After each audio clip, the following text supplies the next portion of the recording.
तर विधानसभेला 100% 288 उमेदवार उभे करणार. जरांगेंची घोषणा. पडळकर म्हणाले, ओबीसीतून आरक्षण नाही मिळणार.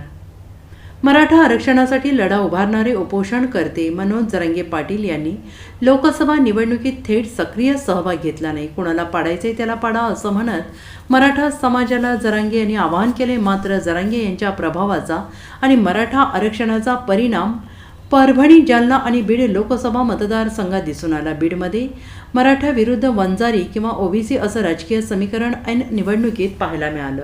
या जातीय समीकरणाला अनेकांनी मनोज जरांगे यांच्या आंदोलनाशी जोडलं. मात्र लोकसभा निवडणुकीत तटस्थ राहणाऱ्या मनोज जरांगे यांनी आता विधानसभा निवडणुकीमध्ये 288 उमेदवार उभे करणार असल्याची घोषणाच केली. मराठा समाजाला ओबीसीतून आरक्षण न मिळाल्यास आपण 288 मतदारसंघातून सर्व जाती धर्माचे उमेदवार उभे करणार असल्याचं जरांगे यांनी म्हटलेलं आहे. मनोज जरांगे एका जुन्या खटल्यासंदर्भात आज पुणे न्यायालयात आले होते. त्यानंतर पत्रकारांशी बोलताना त्यांनी 4 जून नंतर उपोषण करणार असल्याचं स्पष्ट केलं. तसेच मराठा आरक्षण, बीड लोकसभा, जातीवाद आणि उपोषणावर त्यांनी भाष्य केलं. यावेळी विधानसभा निवडणूक लढवण्यासंदर्भात त्यांनी मोठी घोषणा केली.